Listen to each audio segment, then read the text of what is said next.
Alrighty, welcome back everyone. We just talked about a little bit of an update from the ACC. Florida State and Clemson are staying put through the 2025-26 season, but there's definitely a lot of more questions around the ACC that will definitely start to unroll in the next 6 months, let's say, definitely in February 2025. But let's get into this question around new quarterback head coach combinations. And this is obviously something that is all across the country this upcoming year and has kind of developed a little bit more with transfer quarterbacks and everything in between. But it's definitely a really interesting topic because there's tends to be a little bit of a ceiling here.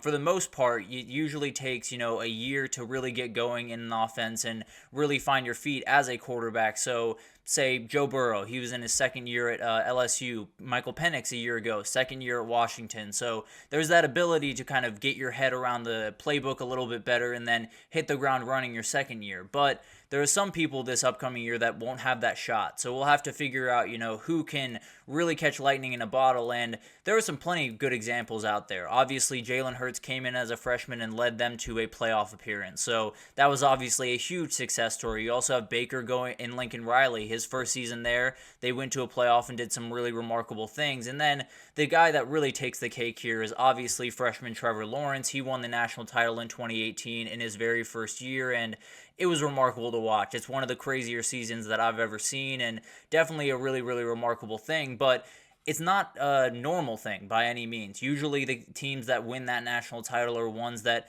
have had their quarterback in that system for a number of years and have had him develop into the quarterback that they want him to be. So who kind of faces that this upcoming year? There are a ton of teams that go into that, and I think the four that I want to highlight here are Ohio State, Alabama, Oregon, and Florida State, but there are a ton more that could definitely be broken down in time. But let's start in Ohio State, and Ryan Day and Will Howard is a very, very interesting duo. And frankly, it'll be more Will Howard and Chip Kelly more than anything else. But Ryan Day will still have plenty of say in this offense and how it goes about business. But the big question I have here is just how quickly can Will Howard get a handle on this playbook? Because as we all know, Chip Kelly's offense is incredible. It's awesome to watch, and there's so many great things that can happen from it. It doesn't mean it's easy to learn. It doesn't mean it's easy on the quarterback. It's definitely really, really tough to learn, but once you get it going and once you have a full grasp on it, amazing things can happen, like what we saw with Marcus Mariota in his Heisman season, which is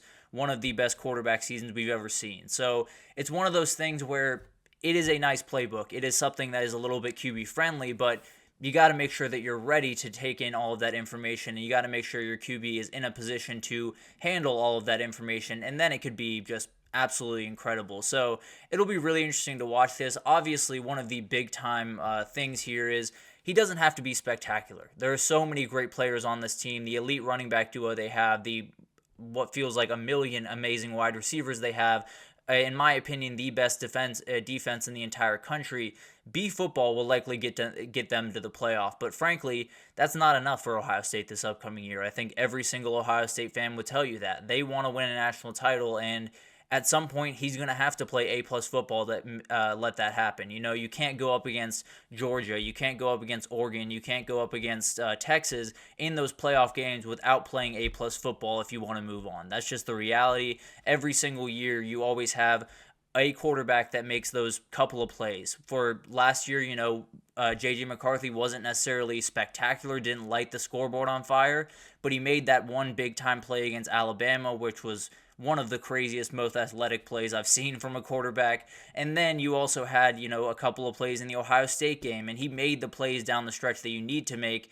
Can Will Howard do that is probably the biggest question that I have for that. I tend to think yes, but it'll really come down to how comfortable he is in this offense at the end of the year. But moving on to Alabama, Jalen Milroe and Kalen DeBoer is one of the interesting fits in the entire country, because the first time that you heard that Kalen DeBoer was hired, I think all of us thought, is Jalen Milroe going to be the starter for this offense? Because he doesn't really fit. If you look from a skill perspective between him and Michael Penix, they're two very, very different things. And it was one of those things that you were curious, is Jalen Milroe even going to be the starter at the beginning of the year? He's obviously going to be the starter. There's no two ways about that. And I don't think he's a perfect quarterback for Kalen DeBoer, but I do think Kalen DeBoer is good enough and incredible enough on the offensive side of the ball to fit his quarterback strength and lean into that run game a little bit more this upcoming year. So it's kind of, as JD Pickell said it so eloquently, it's kind of like fries and a milkshake. It shouldn't work, but it seems like it's going to, and it'll definitely be really, really interesting to watch that. I think this comes back to the exact same thing to me, as we talked about with Will Howard, where at some point he has to make those throws that he couldn't make a year ago. He's going to have to make those layered throws that are not easy to make and that guys like Carson Beck and Quinn Ewers and some of the other elite quarterbacks out there make on a pretty regular basis. So that needs to be something that he's going to have to take a huge step forward in, but the reality is this offense is going to be fit around him. He's not going to have to fit around this offense. So it'll be really interesting to see how this offense is run, and is it as aggressive as we expect it to be? Is it, really run heavy? Is it, taking deep shots? Or has Jalen Milroe taken the steps forward that he needs to take in the throws that win you championships? Those 15 to 20 yard throws that are over a cornerback and under a safety, or over a linebacker and under a safety. Those are the throws that he's going to have to make at some point this season, and if he can't make them, then they're going to be in trouble. And then you get to the group that I frankly think has the best fit of the bunch, and that's Dillon Gabriel and Dan Lanning. I think this is obviously more Will Stein and Dillon Gabriel, but definitely a really, really interesting thing. And I think Will Stein and Dillon Gabriel just fit together like two puzzle pieces, honestly. I think they're absolutely perfect fits for what each of them want to do. And I think Dillon Gabriel is the guy on this list that I can say unequivocally, without question, is going to play really good football this upcoming year. I think all of them are going to play good football, but there's no doubt in my mind that Dillon Gabriel is going to be off running from week 1 and is going to play good football all the way through week 14. So that's kind of the difference between him and some of the other guys on this list. Is some of the other guys are just a little bit more variable, and it'll be really interesting to watch all of that kind of unfold. And you got to realize one of the big things here, and one of the big worries I have here, is there's those big games.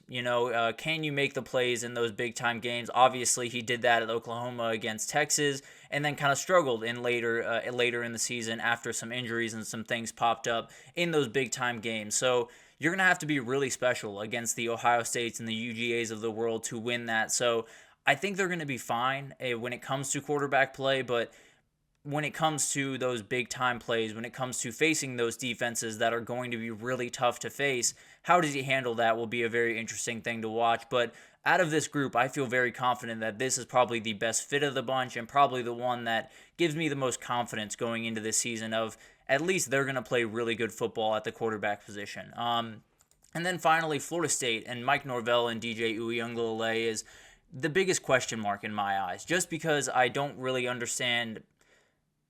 I don't want to say it that way. DJ is a very good player. I think he plays good football. He plays consistent football, and he's someone that absolutely can be a really good football player. The ceiling is still there. That was there when he came to Clemson the first time around. But at the end of the day, I don't know if he's a championship quarterback. I don't know if he's the guy that can get Florida State where they need to go, even with the incredible defense that they have. Kind of in the same boat that Will Howard is, where he doesn't have to play elite football every single week for them to win. They're going to play really good defense, and they're going to be really hard to beat on that side of the ball. So you don't necessarily have to be perfect. You just have to execute. But the issue is his accuracy has not necessarily been his calling card, and it kind of has to be in this offense if they really want it to run the way they really expect it to. And you're losing so many guys on offense. There's so many questions. I think that Mike Norvell and Alex Atkins have just their work cut out for them to figure out how this offense is going to work and how it's going to work to the level of a Miami or a Clemson or some of the other teams in this conference.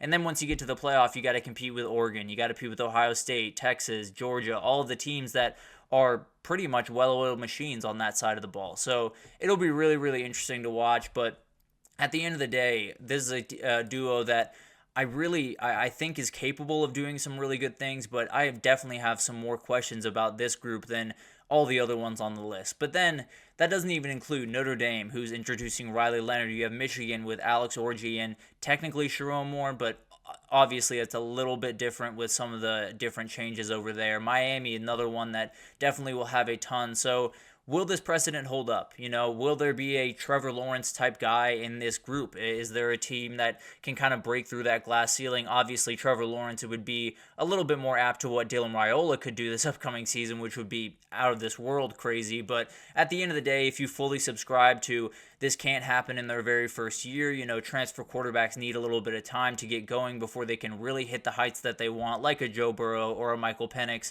Then go with UGA, Texas, Ole Miss, Missouri, some of the teams that have that safe quarterback and have that safe head coach and OC that you feel really comfortable about. So it'll be really interesting to see how all of this kind of unfolds, but I've always been a part of the group that has said, as the transfer portal heats up even more, continuity is going to be the thing that wins out. So I tend to believe that this is likely the way that things are going to go this upcoming season, but there are some really talented new quarterbacks and new systems, and it would not surprise me at all if one of them were to win the national title. But if you think, you got to have a little time to get things going, then UGA and Texas might be the two teams for you. But we'll break that down as it kind of goes on throughout the season. But let's take our third break here, and when we come back, we're going to go back to doing hinge players across each conference. We've done the SEC, we've done the Big Ten. Now we'll do the Big 12, and we'll break down some of the biggest players as I see it in that conference. So stick with us, and we'll be right back.